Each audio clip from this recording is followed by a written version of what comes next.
Welcome to T-SAT. This is Bhushan Govindula. ఈరోజు మనం ఆధునిక భారతదేశ చరిత్రలో భాగంగా గాంధేయ యుగానికి సంబంధించి రెండవ ఉద్యమం అంటే గాంధీ ఆధ్వర్యంలో జాతీయ స్థాయిలో నిర్వహించబడిన రెండవ ఉద్యమమే శాసన ఉల్లంఘన ఉద్యమము అవుతుంది. మరి ఈ ఉద్యమాన్ని ఏ విధంగా కొనసాగించాడు, ఇలాంటి కారణాల నేపథ్యంలో గాంధీజీ కొనసాగించాల్సి వచ్చింది. ఇక్కడ ఒక విషయాన్ని గమనించాలి.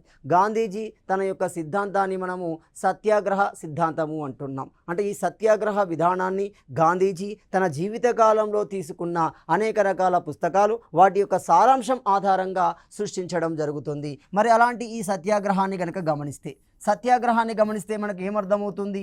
ఇందులో మనకి రెండు పదాలు అనేవి ఉన్నాయనే విషయం క్లారిటీ వస్తుంది. మరి ఆ రెండు పదాలు ఏంటి? ఒకటి గమనిస్తే సత్యము అవుతుంది, రెండోది గమనిస్తే అహింస అవుతుంది. చూడండి, ఈ రెండు పదాల యొక్క కలయికని మనం ఏమంటున్నాం? సత్యాగ్రహము అవుతుంది. మరి ఈ సత్యాగ్రహాన్ని ఉపయోగించి గాంధీజీ శాసనోల్లంఘన ఉద్యమాన్ని ఏ విధంగా కొనసాగించాడు గమనించాలి. ఈ సత్యాగ్రహాన్ని ఉపయోగించడానికి, దీన్ని సాధించడానికి గాంధీజీ అమ్ముల పొదలో ఉన్న రెండు ప్రధాన అస్త్రాలు, రెండు ప్రధాన బాణాలలో మొదటి బాణం సహాయ నిరాకరణం అవుతుంది, రెండవది గమనిస్తే శాసన ఉల్లంఘనం అవుతుంది. ఈ విషయాన్ని గమనిస్తే రైట్, శాసన ఉల్లంఘనానికి సంబంధించి 1930 జనవరి 31వ తేదీన ఈ విషయాన్ని గమనించండి.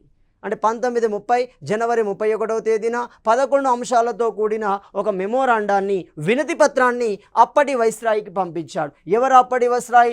లార్డ్ ఇర్విన్ అవుతున్నాడు. Very very important. ఈ గాంధీ లార్డ్ ఇర్విన్ ఒప్పందం వలనే గాంధీజీ రెండవ రౌండ్ టేబుల్ సమావేశానికి వెళ్ళడం జరుగుతుంది. కాబట్టి ఈ లార్డ్ ఇర్విన్కి 11 అంశాలతో కూడిన వినతి పత్రాన్ని ఇచ్చాడు. మరి ఆ వినతి పత్రంలో ఏమున్నాయి? ఆ 11 అంశాలలో ప్రధానమైనవి ఏవి? ఆ అంశాల మీద ఎలాంటి ఎలాంటి అంగీకారం మనకు లార్డ్ ఇర్విన్ అనేవాడు చెప్పడం జరగదు. తద్వారా గాంధీజీ ఉద్యమాన్ని చేపట్టడానికి మొదటి నిర్ణయం తీసుకుంటాడు. రెండో కారణం కూడా ఉంది. మనకి 1929వ సంవత్సరాన్ని గమనిస్తే ఐఎన్సి సమావేశం లాహోర్ కేంద్రంగా నిర్వహించబడడం జరుగుతుంది. ఇదే చరిత్రలో పూర్ణ స్వరాజ్ను తీసుకొచ్చిన సమావేశంగా మనం భావించవచ్చు. ఆ పూర్ణ స్వరాజ్ను సాధించడానికి స్వయంగా జవహర్లాల్ నెహ్రూ ప్రకటిస్తాడు. ఒకటి ఏమని? పూర్ణ స్వరాజ్ సాధించడానికి అవసరమైతే శాసన ఉల్లంఘనాన్ని చేపట్టమని చెప్తున్నాడు. సో ఈ రెండు కారణాల నేపథ్యంలో గాంధీజీ ఏం చేస్తున్నాడు? శాసన ఉల్లంఘన ఉద్యమాన్ని ప్రారంభిస్తున్నట్లు ప్రకటించడం జరుగుతుంది. మరి ఎలా ప్రకటించాడు? ఎక్కడి నుండి ప్రారంభించడం జరుగుతుంది? దీనికి సంబంధించిన కార్యాచరణ ఎక్కడి నుండి రూపొందించబడింది గమనిస్తే 1930 ఫిబ్రవరి నెలలో సబర్మతి ఆశ్రమము అంటున్నాం. మరి ఏంటి ఈ సబర్మతి ఆశ్రమం? ఎందుకు ఏర్పాటు చేయబడింది అంటే గాంధీజీ 1915 జనవరి నెలలో గాంధీజీ భారతదేశానికి రావడం జరుగుతుంది సౌత్ ఆఫ్రికా నుండి. ఆ రోజునే మనం ఏమంటున్నాం? ప్రవాస భారతీయ దివస్గా నిర్వహించడం జరుగుతుంది. ఇలాంటి క్రమంలోనే తన బాల్యమిత్రుడైన జీవన్లాల్ దేశాయ్ అతని బంగ్లాలో సబర్మతి ఆశ్రమాన్ని ఏర్పాటు చేయడం జరుగుతుంది. ఒరిజినల్గా సబర్మతి ఆశ్రమానికి ముందు పేర్లు చాలా ఉన్నాయి. అందులో మొట్టమొదటి పేరు ఏమవుతుంది? సత్యాగ్రహ ఆశ్రమం అవుతుంది. రెండో పేరు ఏమవుతుంది? హరిజన ఆశ్రమము అవుతుంది. సో కాలక్రమంలో ఒక ఆశ్రమ సంబంధించిన ఒక సన్యాసి తన భూమిని పూర్తిగా గాంధీజీకి ఇవ్వడం జరుగుతుంది. ఆ భూమి సబర్మతి నది ఒడ్డున ఉంటుంది. సో షిఫ్ట్ అవుతుంది. జీవన్లాల్ దేశాయ్ బంగ్లా నుండి అది ఎక్కడికి షిఫ్ట్ అవుతుంది? సబర్మతి తీరానికి షిఫ్ట్ కావడం జరుగుతుంది. అప్పటి నుండి అది 1917 నుండి అది సబర్మతి ఆశ్రమంగా పిలువబడుతుంది. మరి అలాంటి సబర్మతి ఆశ్రమంలో నిర్ణయం తీసుకున్నాడు. ఏ నిర్ణయం ఎవరు తీసుకున్నారు? Congress working committee. ఇది చాలా చాలా ఇంపార్టెంట్. నాగపూర్ సమావేశంలోనే 4 అంచెల స్థాయిలో కాంగ్రెస్ వర్కింగ్ కమిటీలు అనేవి ఏర్పడ్డాయి. అంతిమ నిర్ణయం తీసుకునే అత్యున్నత స్థాయిలో ఉండే సంస్థ ఏమవుతుంది? CWC అంటున్నాం. అది సమావేశమై నిర్ణయం తీసుకోవడం జరిగింది. శాసన ఉల్లంఘన తీర్మానాన్ని ఆమోదించడం జరిగింది. పూర్తి బాధ్యతని గాంధీజీకి అప్పజెప్పింది. మీ ఇష్టానుసారంగానే, మీ విధానాల ప్రకారమే ఉద్యమాన్ని కొనసాగించాలి అని చెప్పడం జరుగుతుంది. శాసన ఉల్లంఘన ఉద్యమాన్ని 2 దశలలో కొనసాగించాడు. మరి ఆ 2 దశలలో మొదటి దశ ఏంటి? ఆ మొదటి దశలో ఎలాంటి విధానాలను అనుసరించాడు? ఇక్కడ ఒక విషయాన్ని గమనించాలి. మరి ఎందుకు శాసన ఉల్లంఘన ఉద్యమం 2 దశల్లో కొనసాగింది?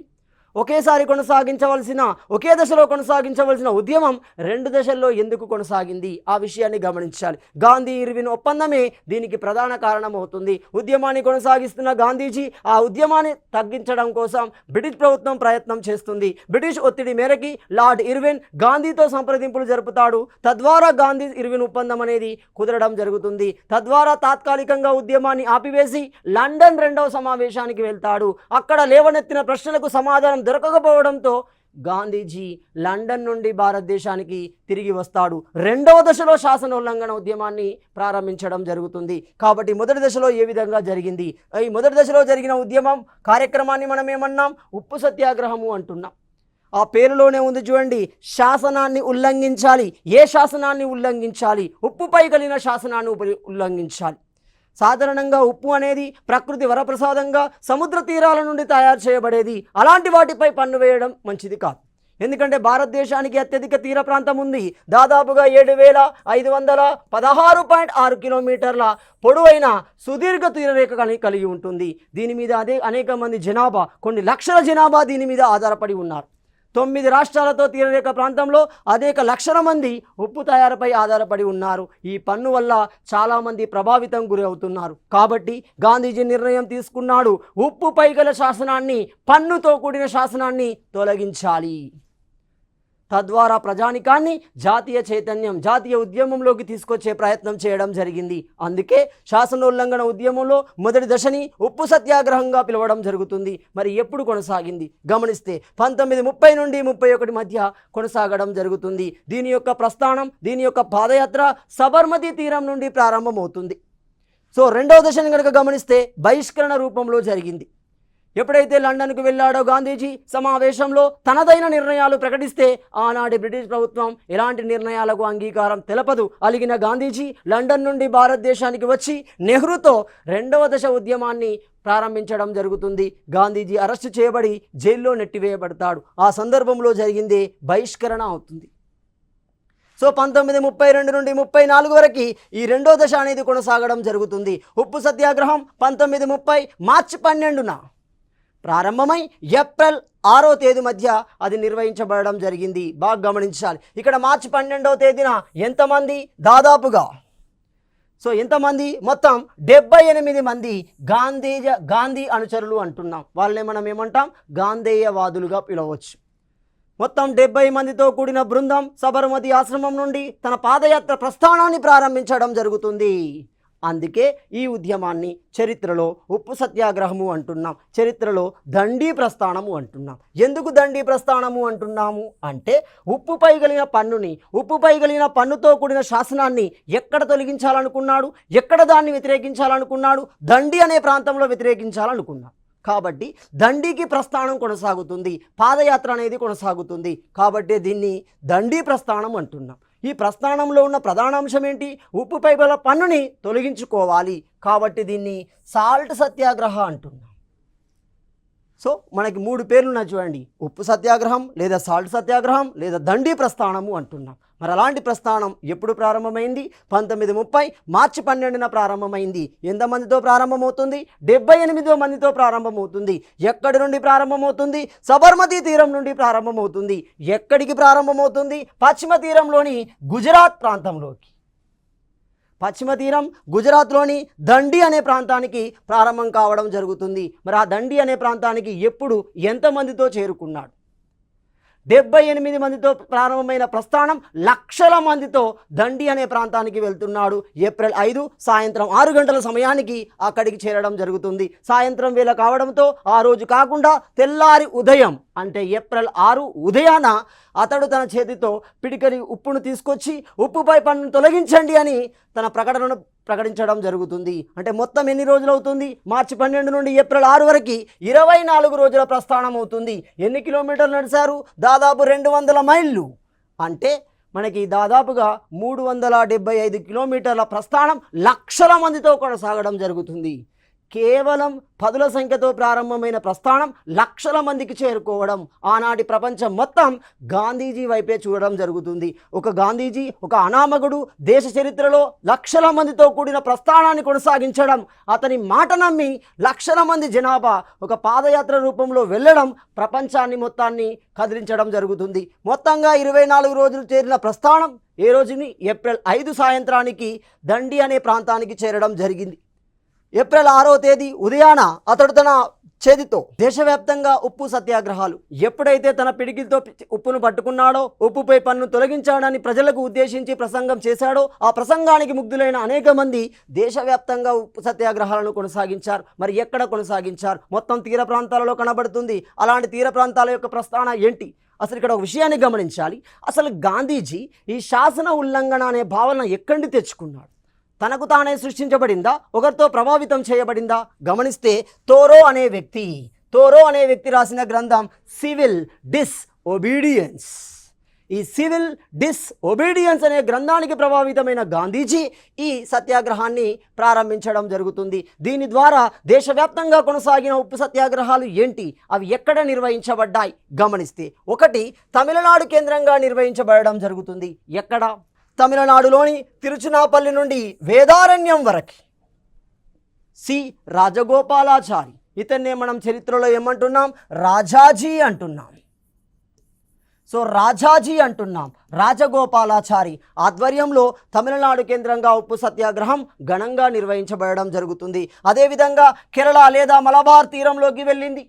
మరి మలబార్ తీరంలో ఈ ఉప్పు సత్యాగ్రహాన్ని కొనసాగించిన వ్యక్తి ఎవరు? ఈ పాదయాత్రను కొనసాగించిన వ్యక్తి కేలప్పన్. ఎక్కడి నుండి ఎక్కడి వరకు గమనిస్తే కాలికట్ నుండి పోయన్నూరు వరకు కొనసాగించడం జరిగింది. మూడోది గమనిస్తే సూరత్లోని దర్శన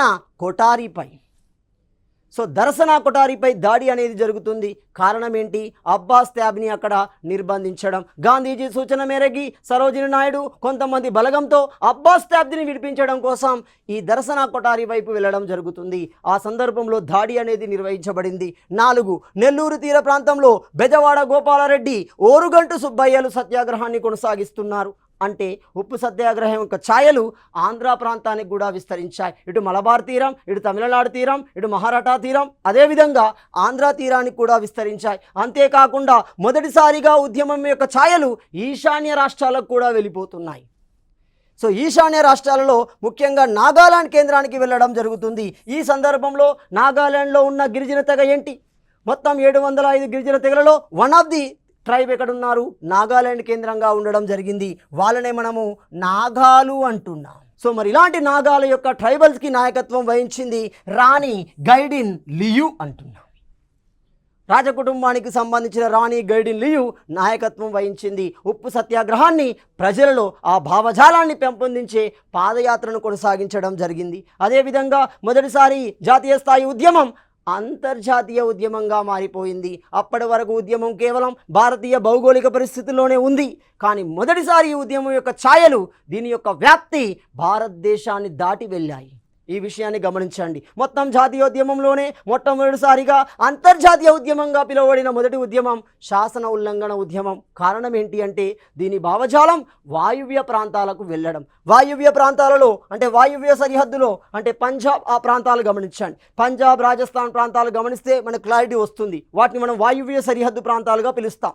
దాన్ని దాటి వెళ్ళిపోయింది అంటే పాకిస్తాన్ బౌండరీలోకి వెళ్ళిపోతుంది. సో అలాంటి ఉద్యమాన్ని కొనసాగించిన వ్యక్తి ఎవరు అంటే ఖాన్ అబ్దుల్ గఫర్ ఖాన్ అంటున్నాం.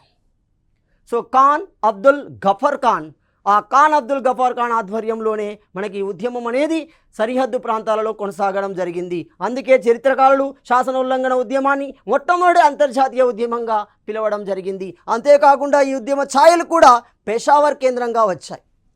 సో పెషావర్, అవధ్, అంకోలా, సిద్దాపూర్ ఇలాంటి ప్రాంతాలలో కూడా ప్రజలు తమకు తాము సత్యాగ్రహాలని కొనసాగించడం జరిగింది. శాసన ఉల్లంఘన ఉద్యమాన్ని నడిపించడానికి నియమించబడిన వ్యక్తులని మనం ఏమన్నాం? డిక్టేటర్స్ అంటున్నాం, మార్గదర్శకులు అంటున్నాం. సో వీరి ఆధ్వర్యంలో ఉద్యమం యొక్క భావజాలం ప్రజానికానికి పంపించబడడం జరిగింది. వీరి కార్యాలయాలను ఏమంటున్నాము? శిబిరాలు అంటున్నాం. శిబిరాలు అనడం జరుగుతుంది. ఇలా ఉద్యమం అనేది పీక్ స్థాయిలోకి వెళ్ళిపోతుంది, ఉచ్చ స్థితిలోకి వెళ్ళిపోవడం జరుగుతుంది. దేశం మొత్తం ఎక్కడ చూసినా ఉప్పు సత్యాగ్రహాలు, ప్రజానికం అందులో పాల్గొనడం జరుగుతుంది. దీన్ని గమనించిన బ్రిటిష్ ప్రభుత్వం దీన్ని ఏ విధంగా అణచివేయాలి, సో అణచివేత చర్యలు అనేవి ప్రారంభించడం జరుగుతుంది. మరి ఈ అణచివేత చర్యలు తీసుకున్న వ్యక్తి ఎవరు, బ్రిటిష్ పాలకుడు ఎవరు, బ్రిటిష్ తరపున ప్రతినిధి ఎవరు గమనిస్తే వైస్రాయి లార్డ్ ఇర్వినే ఉన్నాడు. సో లార్డ్ ఇర్విన్ ఒక నిర్ణయానికి వచ్చాడు, ఉద్యమాన్ని ఆపివేయాలి అంటే ఉద్యమ భావజాలాన్ని వ్యాప్తి చేసే కార్యక్రమాలను ఆపివేయాలి. సో ఉద్యమ భావజాలాన్ని వ్యాప్తి చేసే కార్యక్రమాలు ఏంటి, ఒకటి పత్రికలు అవుతాయి. కాబట్టి పత్రికలపై ఆంక్షలు విధించడం జరిగింది. ఈ పత్రికలపై అంశాలను, ఆ పత్రికలపై ఉన్న అంశాలు లేదా వాటిపైన ఆంక్షలు విధించడం జరిగింది. ఉద్యమ కాలంలో దాదాపు 90,000కు పైగా ప్రజానికం జైల్లో నిర్బంధించబడ్డారు. ఎక్కడ చూసినా, ఏ జైలు చూసినా నిరసనకారులతో, ఉద్యమకారులతో అది నిండిపోవడం జరిగింది. దాదాపు 90,000కు పైగా ప్రజానికం జైళ్ళలో మగ్గిపోయారు. ఈ ఉద్యమ కాలంలో పాల్గొన్న ప్రముఖ మహిళలు ఎవరు, ముఖ్యంగా నెహ్రూ కుటుంబానికి సంబంధించిన విజయలక్ష్మి పండిట్, స్వరూపారాణి, కమలా నెహ్రూ వంటి వ్యక్తులు కూడా ఈ ఉద్యమంలో పాల్గొన్నారు. ఒక సరోజిని నాయుడు కూడా పాల్గొనడం జరుగుతుంది. ఒక మనకి రాణి గైడిన్ లియు కూడా పాల్గొనడం జరుగుతుంది. 1930 మే 4వ తేదీన క్రమంగా గాంధీజీ అరెస్టు చేయబడ్డాడు. సో అరెస్టు చేయబడ్డాడు. ఇదే సందర్భంలో లండన్ సమావేశాలకు సంబంధించిన ప్రకటన వచ్చింది. లండన్ సమావేశాలు నిర్ణయించే కార్యక్రమం డేట్ ప్రకటించబడుతుంది. కాబట్టి గాంధీజీతో సంప్రదింపులు జరపడానికి ప్రభుత్వం నిర్ణయం తీసుకుంది. లండన్ సమావేశాల ప్రకటన రావడంతో ఉద్యమంలో స్తబ్దత అనేది క్రియేట్ అవుతుంది. సో క్రమంగా ఉద్యమం రెండో దశలకు వెళ్ళింది. మరి ఎందుకు మొదటి దశకి రెండో దశకు మధ్య గ్యాప్ ఏంటి అంటే, రెండవ రౌండ్ టేబుల్ సమావేశాలు గ్యాప్ అవుతాయి. గాంధీ ఇర్విన్ ఒప్పందం అనేది గ్యాప్ క్రియేట్ కావడానికి ప్రధాన కారణమవుతుంది. మరి రెండో దశ ఎప్పుడు కొనసాగింది, ఎక్కడి నుండి కొనసాగింది గమనిస్తే 1932 నుండి 34 మధ్య. సో మొదటి దశ ఏమవుతుంది 1930 నుండి 31 మధ్య అయితే, రెండో దశను కనుక గమనిస్తే 1932 నుండి 34 మధ్య రెండో దశ అనేది కొనసాగడం జరుగుతుంది. మరి దీన్ని ఏమంటున్నాం, సో మొదటి దశను ఏమంటున్నాం, ఉప్పు సత్యాగ్రహ దశ అంటున్నాం. రెండో దశను ఏమంటున్నాం, శాసన ఉల్లంఘన అంతిమ ఘట్టంగా పిలవడం జరుగుతుంది. శాసన ఉల్లంఘన అంతిమ ఘట్టంగా పిలవడం జరుగుతుంది. సో మరి ఈ సందర్భంలో ఏం జరిగింది గమనిస్తే, గాంధీ ఇర్విన్ ఒప్పందం ప్రకారం, గాంధీ ఇర్విన్ ఒప్పందం ప్రకారం మనకు జేకర్, ఎంఆర్ జేకర్ వంటి వ్యక్తులు, శ్రీనివాస శాస్త్రి, ఎంఆర్ జేకర్ వంటి వ్యక్తులు మధ్యవర్తులుగా వ్యవహరించడం జరుగుతుంది. ఎందుకంటే గాంధీ ఇర్విన్కి నేరుగా సంబంధాలు లేవు. ఎందుకంటే గాంధీ ఉద్యమాన్ని కొనసాగిస్తున్నాడు. ఏమవుతుంది, ఇర్విన్ అప్పుడు వైస్రాయిగా ఉన్నాడు, ప్రభుత్వం నుండి ఒత్తిడి ఎదుర్కొంటున్నాడు. కాబట్టి వీరిని ముఖాముఖిగా మాట్లాడుకునే అవకాశం లేదు. కాబట్టి ఈ ఇద్దరి మధ్య మధ్యవర్తుల పాత్ర అనేది కనబడుతుంది. ఆ మధ్యవర్తుల ద్వారా మనకు లార్డ్ ఇర్విన్ మరియు గాంధీజీల ఒప్పందం అనేది జరుగుతుంది. సో ఆ ఒప్పందానికి ఒప్పుకున్న గాంధీజీ ఏం చేస్తున్నాడు, రెండవ రౌండ్ టేబుల్ సమావేశానికి వెళ్తున్నాడు. మరి ఇతని చేత ఏమవుతుంది, రెండవ రౌండ్ టేబుల్ సమావేశానికి వెళ్తున్నాడు. మరి ఎవరి చేత వెళ్తున్నాడు గమనిస్తే, గాంధీజీ, సరోజిని నాయుడు, మహదేవ్ దేశాయ్ ఇలాంటి వ్యక్తుల సమూహం కాంగ్రెస్ తరపున రెండో రౌండ్ టేబుల్ సమావేశానికి వెళ్ళడానికి నిర్ణయం తీసుకోవడం జరుగుతుంది. రెండో రౌండ్ టేబుల్ సమావేశంలో గాంధీజీ అనేక ప్రశ్నలను లేవనెత్తుతున్నాడు, అనేక అంశాలను లేవనెత్తడం జరుగుతుంది, అనేక రకాల అధికారాలను లేవనెత్తడం జరుగుతుంది. కానీ బ్రిటన్ ప్రభుత్వం ఒప్పుకోదు. ఇలాంటి సందర్భంలోనే అంబేద్కర్ తనదైన వర్గాల అభివృద్ధి కోసం ప్రశ్నల వర్షాన్ని కురిపిస్తున్నాడు. అది గాంధీజీని విభేదిస్తుంది. కాబట్టి ఇదే సందర్భంలో బాగా గమనించండి, ఈ విషయాన్ని పసిగట్టిన రామ్సే మ్యాక్ డొనాల్డ్ గాంధీ నిర్ణయాన్ని కాదంటూ అంబేద్కర్కు మద్దతు ఇచ్చే ప్రయత్నం చేయడం జరుగుతుంది. ఈ విషయంతో కలత చెందిన గాంధీజీ లండన్ సమావేశాల నుండి బయటికి వస్తాడు, నేరుగా భారతదేశానికి రావడం జరుగుతుంది. ఇలాంటి క్రమంలోనే రెండవ దశ పునర్నిర్మాణం అనేది ప్రారంభమవుతుంది. సో ఈ రెండవ దశ పునర్నిర్మాణం ఏ విధంగా జరిగింది, ఈ రెండవ దశ పునర్నిర్మాణంలో కార్యక్రమాలు ఏ విధంగా కొనసాగాయి, నిర్ణయం ప్రకారం గాంధీజీ నెహ్రూతో చర్చలు జరిపాడు. నెహ్రూ సహాయంతో రెండవ దశ శాసనోల్లంఘన ఉద్యమాన్ని నిర్వహించడానికి నిర్ణయం తీసుకోబడడం జరిగింది. అలాంటి రెండవ దశ 1932 నుండి 34 మధ్య కొనసాగడం జరిగింది. సో ఈ విషయాన్ని పసిగట్టింది బ్రిటిష్ ప్రభుత్వం. అక్కడ బిఆర్ అంబేద్కర్తోని మద్దతు తీసుకుంది. అతనికి అనుకూలమైన నిర్ణయాలు తీసుకునే క్రమం జరుగుతుంది. ఎలాంటి అనుకూలమైన నిర్ణయాలు తీసుకున్నారు? స్వయంగా రామ్సే మెక్డొనాల్డ్ బిఆర్ అంబేద్కర్ లేవనెత్తిన ప్రశ్నలకి సమాధానంగా రామ్సే మెక్డొనాల్డ్ డొనాల్డ్ అవార్డుని కమ్యూనల్ అవార్డుని ప్రకటించడం జరుగుతుంది. కమ్యూనల్ అంటే ఏంటి? ఇక్కడ విషయం గమనించాలి. మరి కమ్యూనల్ అంటే ఏంటి? సో కమ్యూనల్ అంటే ఏమవుతుంది? కమ్యూనల్ ఏంటి? కమ్యూనల్ అంటే మత ప్రాతిపదికన అని అర్థం. ఈ విషయాన్ని బాగా గమనించండి. మీకు 1909 సంవత్సరం దాన్ని ఏమంటాము? మింటో మార్లే అంటాం. మింటో మార్లే అంటున్నాం. సో ఈ మింటో మార్లే సంస్కరణలో మొట్టమొదటిసారిగా మత నియోజక వర్గాల ప్రతిపాదన అనేది వస్తుంది. Communal electorate. లార్డ్ మింటోనే మనం ఏమంటున్నాం? భారత కమ్యూనల్ అవార్డు యొక్క పితామహుడుగా పిలవడం జరుగుతుంది. సో మరి అలాంటి ప్రస్థానం ఇక్కడ కమ్యూనల్ అవార్డు రూపంలో ప్రకటించబడింది. Ramsay McDonald ప్రకటిస్తున్నాడు. దీని ద్వారా దళిత వర్గాలకు దాదాపుగా 71 స్థానాలు కేటాయించబడతాయి అనే ప్రకటన కమ్యూనల్ అవార్డు రూపంలో వస్తుంది. గాంధీజీ ఈ విషయాన్ని గమనిస్తున్నాడు. బాగా గమనించండి. గాంధీజీ భారతదేశంలో ఉన్నాడు.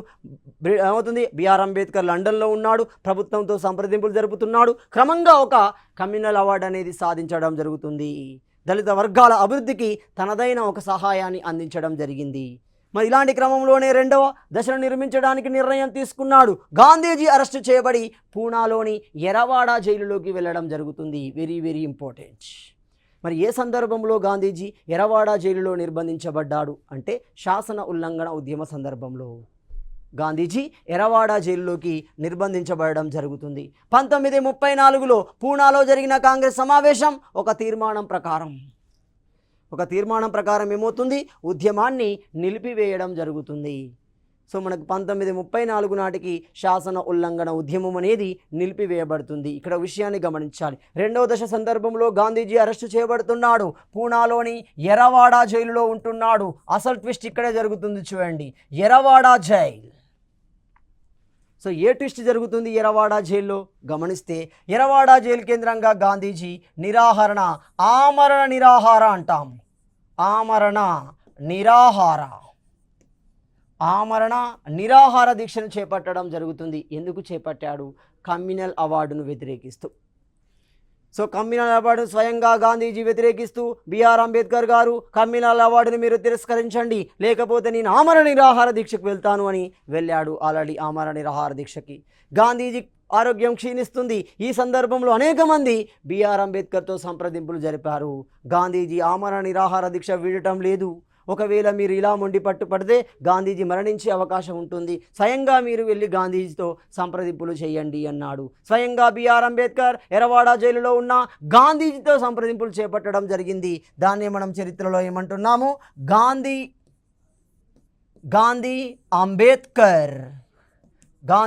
అంబేద్కర్ ఒప్పందము అంటున్నాం. సో ఈ గాంధీ అంబేద్కర్ ఒప్పందం ప్రకారం ఏంటి? కమ్యూనల్ అవార్డులో ప్రకటించబడిన 71 స్థానాలకు బదులు నేను 142 స్థానాలు ఇస్తాను అన్నాడు. కానీ ట్విస్ట్ పెట్టాడు. అది 2 అంచెల విధానంలో ఎన్నిక జరగాలి అని చెప్పాడు. సో ఏది ఏమైనప్పటికీ గాంధీ అంబేద్కర్ ఒప్పందము అనేది మనకు జరిగింది. ఎక్కడ జరిగింది? ఎరవాడలో జరుగుతుంది. కాబట్టి దీన్ని ఎరవాడ ఒప్పందము అంటున్నాం. సో ఎరవాడ ఒప్పందము అంటున్నాం.